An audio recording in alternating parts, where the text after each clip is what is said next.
Welcome the Vice President of the United States, Kamala Harris.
Good afternoon, everyone. Good afternoon.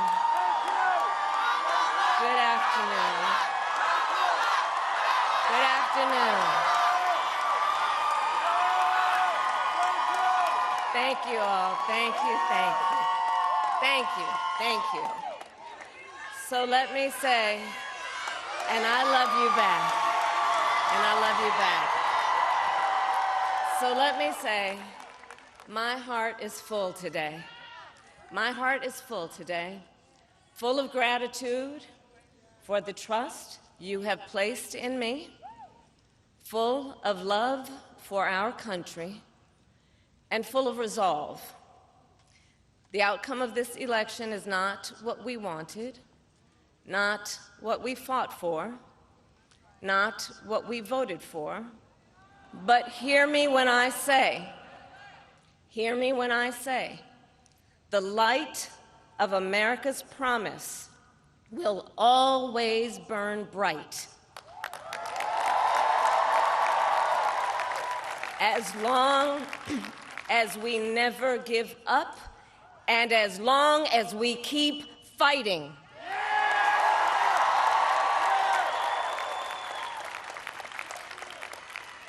To my beloved Doug and our family, I love you so very much. To President Biden and Dr. Biden, thank you for your faith and support.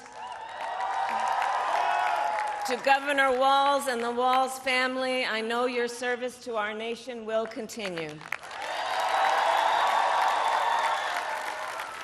And to my extraordinary team, to the volunteers who gave so much of themselves, to the poll workers and the local election officials, I thank you all. Look, I am so proud of the race we ran, and the way we ran it. Over the 107 days of this campaign, we have been intentional about building community and building coalitions, bringing people together from every walk of life and background, united by love of country with enthusiasm and joy in our fight for America's future. And we did it with the knowledge that we all have so much more in common than what separates us. Now, I know folks are feeling and experiencing a range of emotions right now. I get it. But we must accept the results of this election. Earlier today, I spoke with President-elect Trump and congratulated him on his victory. I also told him that we will help him and his team with their transition, and that we will engage in a peaceful transfer of power.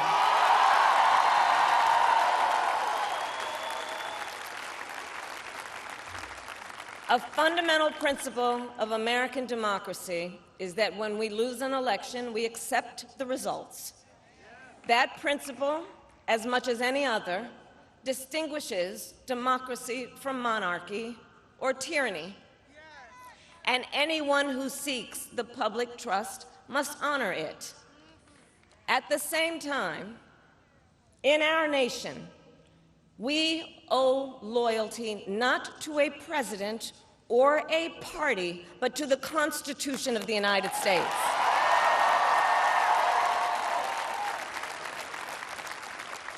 And loyalty to our conscience and to our God.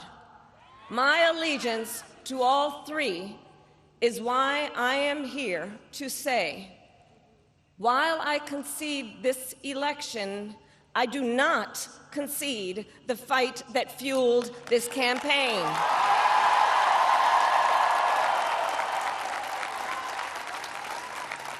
The fight for freedom, for opportunity, for fairness, and the dignity of all people. A fight for the ideals at the heart of our nation, the ideals that reflect America at our best. That is a fight I will never give up.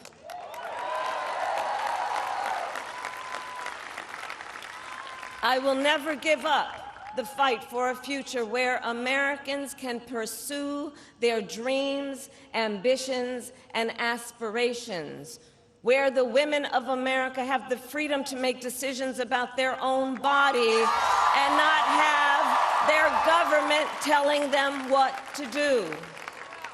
We will never give up the fight to protect our schools and our streets from gun violence. And America, we will never give up the fight for our democracy, for the rule of law, for equal justice, and for the sacred idea that every one of us, no matter who we are or where we start out, has certain fundamental rights and freedoms that must be respected and upheld.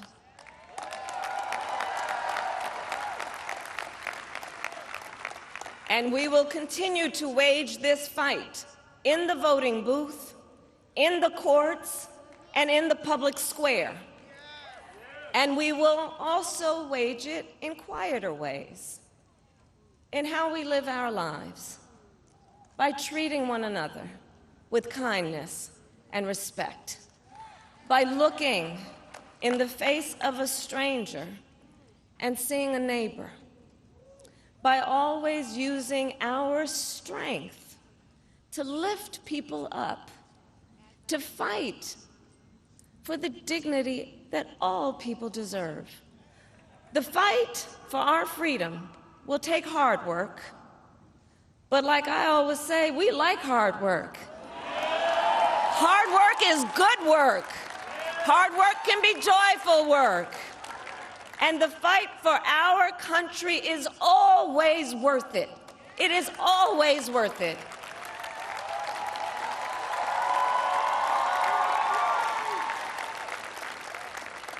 To the young people who are watching, it is, I love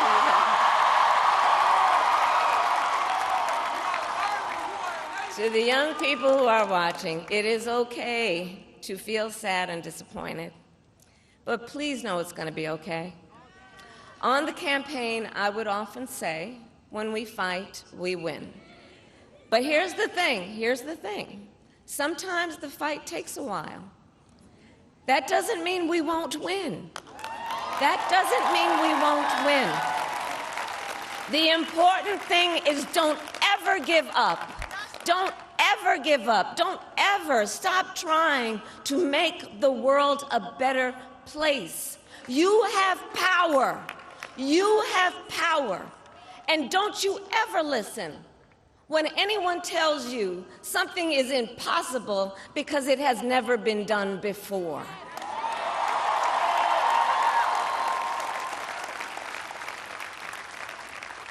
You have the capacity to do extraordinary good in the world.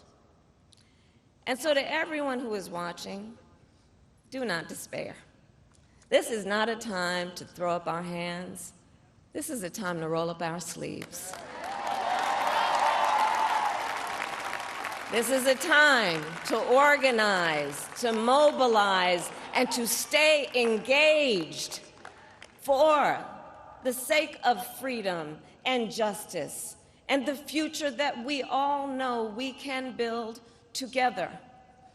Look, many of you know I started out as a prosecutor, and throughout my career, I saw people at some of the worst times in their lives. People who had suffered great harm and great pain, and yet found within themselves the strength and the courage and the resolve to take the stand, to take a stand, to fight for justice, to fight for themselves, to fight for others. So let their courage be our inspiration. Let their determination be our charge. And I'll close with this. There's an adage an historian once called a law of history, true of every society across the ages. The adage is, only when it is dark enough can you see the stars. I know many people feel like we are entering a dark time, but for the benefit of us all, I hope that is not the case. But here's the thing, America, if it is, let us fill the sky with the light of a brilliant, brilliant billion of stars. The light of optimism, of faith, of truth, and service.